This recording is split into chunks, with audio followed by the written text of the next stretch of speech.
नमस्कार दर्शकों, मैं कमल श्रीमाली आपका स्वागत करता हूं ज्योतिष के इस प्रोग्राम में जिसका नाम है ज्योतिष और सौतन। जी हाँ, आप ठीक सुन रहे हैं।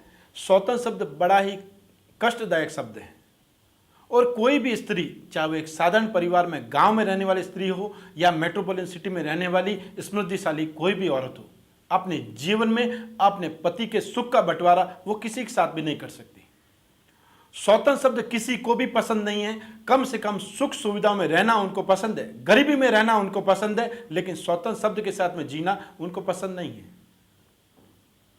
हमारा विषय ही ज्योतिष है और ज्योतिष के अंदर ही हम कारण ढूंढ रहे हैं कि किस कारण से एक व्यक्ति के जीवन में सौतन की एंट्री होती है या किन कारणों से वह व्यक्ति उस ओर उन्मुख हो जाता है, उस ओर चला जाता है। और यदि एक स्त्री की कुंडली है, एक विवाहिता स्त्री की कुंडली है, तो किस कारणों के वशीभूत उसके पति के सुख में कमी आ जाती है, उसको कष्ट सहन करना पड़ता है। आज हम ले रहे हैं एक ऐसी कुंडली जो एक व्यक्ति की है और उन्होंने अपने जीवन में अर्थात अपनी पत्नी के लिए एक सौतन सामने खड़ी कर दी। क्या कारण है इसका, आइए जानते हैं। आप यह जो कुंडली देख रहे हैं स्क्रीन पर, यह कुंडली एक पति की है। होना तो यह चाहिए था कि पति और पत्नी दोनों की ही जन्म कुंडलियां हमारे पास विस्तृत रूप में आती। विस्तृत रूप का अर्थ यहाँ पर यह है कि सिर्फ ये जन्म कुंडली और यह तो सिर्फ एक नक्शा है, इसमें कौन सा ग्रह कितनी डिग्री का है, नवांश में वह ग्रह कहाँ है, कौन सी उसको दशा चल रही है, ये सभी कुछ विश्लेषण में काम आती है। तो सबसे पहले इस व्यक्ति का लग्न का अधिपति ही शुक्र है। लग्न का अधिपति है, साथ ही साथ अष्टम स्थान का अधिपति भी है। और वह शुक्र कहाँ है, वह शुक्र राहु और सूर्य के साथ में है। राहु किसी भी ग्रह को, उसकी प्रतिभा को डैमेज करने का काम करेगा। इसलिए कहा जाता है कि राहु और केतु अकेले होते हैं तो बहुत अच्छे होते हैं, क्योंकि सूर्य के साथ में चले जाएंगे तो ग्रहण योग बना लेंगे, चंद्रमा के साथ में चले जाएंगे तो ग्रहण योग बना देंगे, बृहस्पति के साथ में चले जाएंगे तब क्या करेंगे, चांडाल योग बना देंगे, शुक्र के साथ में चले जाएंगे तो आदमी को व्यभिचारी की संज्ञा दे देंगे, उस और उसको उन्मुख कर देंगे, आगे बढ़ा देंगे। जरूरी नहीं है कि प्रत्येक कुंडली में शुक्र और राहु साथ में हो जाए तो हम उसको बोल ही दें ये व्यभिचारी चरित्रहीन है, ऐसा नहीं कह सकते। कुंडली में योग, सिर्फ ये तो एक योग है, अब इसको बलवान करने वाली भी बहुत सी परिस्थितियां हो सकती है। तो लग्न का अधिपति कौन है कि लग्न का अधिपति शुक्र है, तो शुक्र सूर्य के साथ में बैठ करके शक्तिहीन हो गया और राहु के साथ में बैठ करके पाप प्रभावी हो गया। अब दूसरी बात देखते हैं, चंद्रमा। तो चंद्रमा कहाँ है कि चंद्रमा अब दसम स्थान का स्वामी होकर के सप्तम स्थान में और शनि के साथ में है। तो चंद्रमा और शनि जब साथ में होते हैं तो विष योग बन जाता है। चंद्रमा सात्विक है। मान लीजिए चंद्रमा दूध है और शनि केमिकल है, तो दूध और केमिकल दोनों मिक्स कर लीजिए, जहरी बन जाएगा। तो यह व्यक्ति दुष्ट है, क्रोधी है, आवेशी है। शनि यहाँ पर नीच राशि के हैं, नेगेटिव है। बुद्धि के मालिक कौन है, शनि है। सुख स्थान के मालिक कौन है, शनि है। और शनि नीच राशि के हैं, नेगेटिव है। जो सुख से नीचता करेंगे, सुख में कमी करेंगे। जो बुद्धि है, बुद्धि में कमी करेंगे। और जो मन है, मन को भ्रमित करेंगे। चंद्रमा मनस हो जाता है, चंद्रमा मन का अधिपति है। और शनि जैसा जब ग्रह उसके साथ जुड़ जाएगा तो उसको भी प्रभावित करेगा, उसको भी मैलेफिक इंटेंशन वाला बना देगा।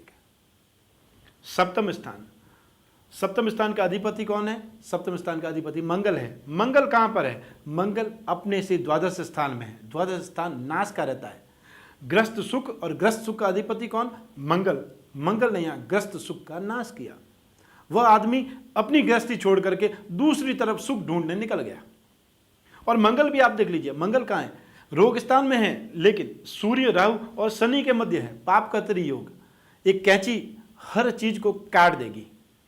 शुभ होगा तो शुभ कर्तरी योग, और पापी ग्रह होंगे तो पाप कर्तरी योग। तो यहां तो पाप कर्तरी योग बन गया।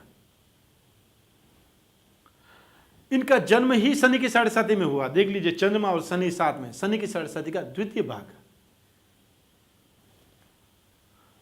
इसके बाद में और बहुत सी चीजें हैं जब आप देखेंगे, लेकिन हमारा जो यहां पर देखने का तरीका है, जो विश्लेषण है, आज की तारीख में जो सब्जेक्ट है वह सौतन है। अर्थात जिस महिला ने यह कुंडली भेजी है वह अपने पति की कुंडली भेज करके पूछना चाह रही है कि मेरी जिंदगी से सौतन का पलड़ा कब छूटेगा, सौतन मेरी जिंदगी से कब निकल जाएगी।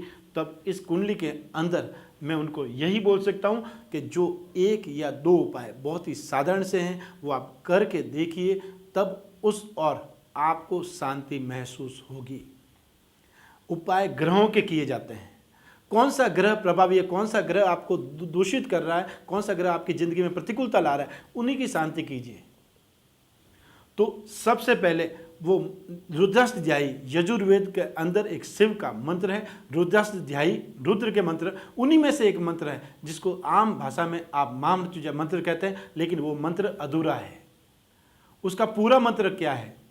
त्र्यंबकम यजामहे सुगंधिम पुष्टिवर्धनम उर्वारुकमिव बंधनान् मृत्योर्मुक्षि यमामृतात्। त्र्यंबकम यजामहे सुगंधिम पतिवेदनम उर्वारुकमिव बंधनान् मृत्योर्मुक्षि यमामुतः। यह पूरा मंत्र हुआ। जो सुहागिन स्त्री, जो शादीशुदा स्त्री है, उनके जीवन में यदि यह समस्या है, पति से वेदना है, तब वह उस मंत्र का जाप करे, शिव जी की पूजा उपासना करे, तब उसके जीवन में सुख शांति आ सकती है। और दूसरी चीज, यदि यह व्यक्ति ही अपने जीवन में मंगल से संबंधित अर्थात हनुमान पूजा उपासना करे, या उनकी पत्नी अपने पति के नाम का संकल्प लेकर के यदि यह कर्म कर दे, तब भी कुछ न कुछ सुधार तो अवश्य ही होगा। तो आप जो ये प्रोग्राम देख रही हैं, अपनी और अपने पति की दोनों की जन्म कुंडली यदि भेजेंगे तो और ज़्यादा बेहतर है, और ज़्यादा हम सटीक उपाय आपको भिजवा सकेंगे आपके घर बैठे पत्र के माध्यम से। हमें पत्र जरूर लिखिए, अपने सुझावों से हमें वंचित नहीं रखें। नमस्कार।